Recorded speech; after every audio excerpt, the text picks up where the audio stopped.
예수님께서는 공생의 기간 동안 수많은 기적과 역사와 능력을 베푸셨습니다. 죽은 자를 살리기도 하셨고요.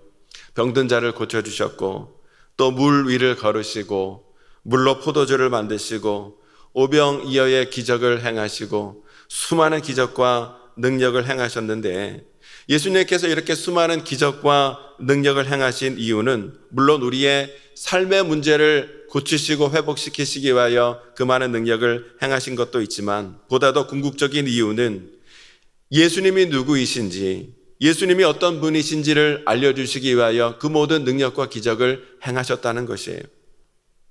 예수님이 수많은 기적과 능력을 행하셨을 때 사람들은 단지 예수님이 행하신 그 기적, 그 능력에만 관심을 갖고 그것에만 열광할 뿐이었지만, 정작 예수님은요, 많은 사람들이 그러한 기적과 능력을 보고 그 일을 행하시는, 그 능력을 베푸시는 예수님이 어떤 분이신지를 알기를 원하셨다는 거예요. 여러분, 예수님이 누구이십니까? 예수님은요, 하나님의 아들이시요, 예수님은 그리스도시요, 예수님은 우리의 구원자이시며, 예수님은 우리의 모든 삶의 문제도 능히 해결할 수 있는 능력자요, 하나님이시라는 거예요. 그것을 바라보며 알 수 있어야 한다는 것이에요. 오늘 본문의 사건을 통해서도 우리는 예수님이 어떤 분이신지, 예수님이 누구신지를 우리가 알게 되는데요, 11절의 본문이 이렇게 시작이 되고 있습니다. 나은 사람이 베드로와 요한을 붙잡으니 모든 백성이 크게 놀라며 달려나아가 솔로몬의 행각이라 불리우는 행각에 모이거늘 하고 오늘 말씀이 시작됩니다. 우리가 잘 알고 있는 것처럼 베드로와 요한이 태어나면서 한 번도 걷지 못했던 안진뱅이를 고쳐주고 일으키는 기적을 행하게 되자 수많은 사람들이 이 베드로와 요한이 있는 곳으로 모여들기 시작했어요. 당연하겠죠. 나면서 한 번도 걷지 못했던 안진뱅이가 일어나 걷기도 하고 뛰기도 하는 역사가 있게 되었으니 얼마나 많은 사람들이 놀라는 가운데 그곳에 수많은 구름 인파가 몰려들었겠습니까? 그렇게 모여든 사람들의 최대 관심사는 누가 이 안진뱅이를 고쳤는가 하는 것이었어요. 누가 이 안진뱅이를 일으켰는가? 누가 이 기적을 행하였는가? 그 사람이 도대체 누구인가? 얼굴이나 한번 보자. 그 사람이 누구인지 궁금해하면서 수많은 인파가 베드로와 요한이 있는 곳으로 모여들고 있었다는 것이에요. 여러분, 이때 웬만한 사람이라면 수많은 사람들이 자기에게 몰려들면 어떻게 했을까요? 여러분, 이러한 기적을 일으킨 사람은 바로 접니다. 제가 이 사람을 고쳐주었습니다. 여러분도 병고침 받고 싶으십니까? 저에게 나오십시오. 제가 고쳐드리겠습니다. 내가 능력자입니다. 은근히 나를 드러내기 마련일 것이라는 거예요. 그러나 베드로는 자신을 향하여 몰려드는 이 수많은 사람들을 향하여 어떻게 합니까? 11절을 보니까 이렇게 기록이 되어 있어요. 12절, 베드로가 이것을 보고 백성에게 말하되 이스라엘 사람들아, 이 일을 왜 놀랍게 여기느냐? 우리 개인의 권능과 경건으로 이 사람을 걷게 한 것처럼 왜 우리를 주목하느냐 하고 말씀하고 있어요. 베드로는 지금 자신을 향하여 열광하는 사람들을 진정시키면서 자신을 향한 사람들의 시선과 관심을 지금 누구에게 돌리고 있냐면 예수님께로 돌리고 있는 것을 보게 된다는 것이에요. 이 안진뱅이를 일으키신 분은 내가 아니라 예수님입니다. 예수님께서 이 안진뱅이를 고쳐주시고 일으켜 주셨습니다. 베드로는 이와 같이 오직 예수 그리스도만 높이고 예수 그리스도만을 증거하는 삶을 살아가고 있는 것을 오늘 우리가 본문의 말씀을 통해서 보게 되는 거예요. 이러한 베드로의 모습을 통해서 오늘 우리는 예수님의 참 제자는 어떠한 삶, 어떠한 사역을 살아가야 하는지를 오늘 우리가 배우게 되는 거예요. 어떠한 삶을 살아가야 한다는 것입니까? 오직 예수 그리스도만 존귀히 드러내는 삶, 오직 예수 그리스도만 증거하는 삶, 그러기 위하여 나 자신을 더욱더 철저히 내려놓고 더욱더 내 자신을 부인하는 삶을 사는 것이 예수 그리스도를 따르는 참 제자의 삶이라는 거예요.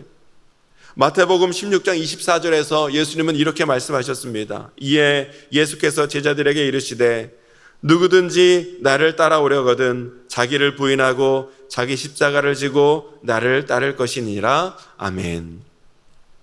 예수 그리스도를 진정으로 따르기 위해서는 늘 자기 자신을 내려놓고 자기 자신을 부인하는 가운데 예수님의 십자가를 지고 주님을 따라야 한다는 것이에요.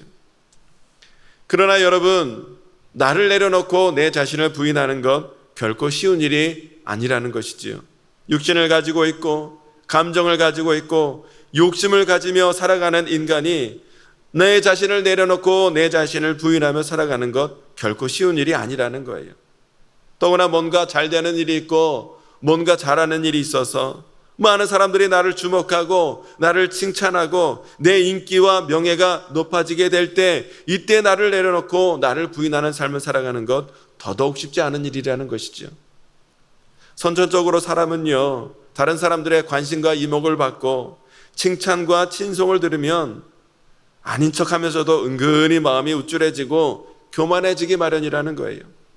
여러분, 그런데 우쭐하고 교만한 마음이 되는 것이 문제가 아니라 우쭐하고 교만한 마음으로 하나님께 드려야 할 영광을 내가 가로채는 것, 자기 자신이 취하는 것, 그래서 결국 죄와 타락의 길로 빠지게 되어버리는 것, 그것이 문제더라는 거예요. 그것이 늘 성경에 말하는 인간 본성의 문제와 어려움 아니겠습니까? 그만큼 인간은 본성이 연약하여 조금만 잘된 일이 있으면 쉽게 교만하고 쉽게 자기 자신을 높이게 되어 있기 때문에, 그러한 인간이 자기 자신을 부인하고 나를 내려놓고 예수님을 따른다는 건 결코 쉽지 않은 일이라는 거예요. 그래서 십자가의 길이 어렵더라는 거예요. 그러나 여러분, 세상 다른 사람들은 이렇게 자기를 내려놓고 자기 자신을 부인하며 살아가는 것이 참으로 어려운 일, 참으로 어려운 길이 되지만, 그러나 여러분, 예수 그리스도의 십자가 은혜와 사랑을 깊이 체험한 성도는요, 다르다는 거예요. 예수님의 십자가 은혜와 사랑을 깊이 경험한 성도는요, 더 이상 자기 자신에 집착하거나 자기 자신을 중요하게 여기지 않는다는 거예요. 자기 자신을 소중하게 여기지 않는다는 것이 아니라 자기 자신을 쉽게 높이거나 쉽게 교만해지지 않는다는 말입니다. 마치 세례 요한이 자신은 예수님의 신발끈 풀기도 감당하지 못한 자라 고백했던 것처럼, 예수 그리스도의 십자가 은혜를 깊이 경험한 성도는 예수님의 그 십자가 사랑 앞에서 결코 자기 자신을 높이거나 자랑하거나 교만하지 않는 삶을 살기 마련이라는 것이, 예수님의 십자가를 진정으로 경험한 사람은 자기 자신을 부인하는 삶을 살게 되어 있다는 것이죠. 베드로는요, 예수님이 자기 자신을 얼마나 사랑하셨는지, 또 예수님이 자기 자신을 살리시고 자신을 구원하시기 위하여 십자가 위에서 어떤 고난과 고통을 당하셨는지 그 십자가 은혜를 절실히 깨달은 사람이었어요. 때문에 베드로의 삶의 목적은 자기 자신이 아니라 오직 예수 그리스도를 위한 삶을 그가 살 수 있었더라는 것이에요. 때문에 여러분, 나 자신을 포함해서 내 주변에 있는 어떠한 사람이라 할지라도 여전히 자기 자신만을 알고 자기 자신만을 높이고 자기 자신의 유익과 만족만을 위하는 삶을 살아가는 사람이 있다면 그 사람은 뭡니까? 예수 그리스도의 십자가 은혜가 무엇인지 경험해보지 못한 사람이라는 거예요. 십자가 은혜와 사랑을 모르는 사람들은 자기 자신만을 위한 삶을 살 수밖에 없었더라는 것, 살 수밖에 없더라는 것이지요. 그러나 사도 바울은 갈라디아서 2장 20절에서 이와 같이 말씀하십니다. 내가 그리스도와 함께 십자가에 못 박혔나니 그런즉 이제는 내가 사는 것이 아니요 오직 내 안에 그리스도께서 사시는 것이라. 이제 내가 육체 가운데 사는 것은 나를 사랑하사 나를 위하여 자기 자신을 버리신 하나님의 아들을 믿는 믿음 안에서 사는 것이라. 아멘. 또 갈라디아서 5장 24절에서 이렇게 말씀합니다. 그리스도 예수의 사람들은 육체와 함께 그 정욕과 탐심을 십자가에 못 박았느니라. 아멘. 그리스도 예수의 사람들은 십자가에 육체와 정욕과 탐심, 이 모든 것을 못 박은 사람들이라는 거예요. 그리고 오직 예수 그리스도와 함께 예수 그리스도를 위한 삶을 살아가기 마련이라는 것이지요. 이 시간 간절히 바라기는 오늘 저와 여러분의 삶은 예수 그리스도와 함께 십자가에 못 박아 죽고 예수 그리스도와 함께 다시 살리심을 받으심으로 오직 주님과 함께 예수 그리스도를 위해 살아가는 거룩하고 귀한 삶이 되어지시기를 주님의 이름으로 축원합니다. 이렇게 예수 그리스도의 십자가 사랑과 은혜를 깊이 체험했던 베드로는요, 안진병을 일으키는 기적과 능력을 행하였을 때 수많은 사람들이 자기 자신을 주목하며 자신에게 몰려들게 되자 베드로가 이때 어떻게 합니까? 베드로는요, 이것을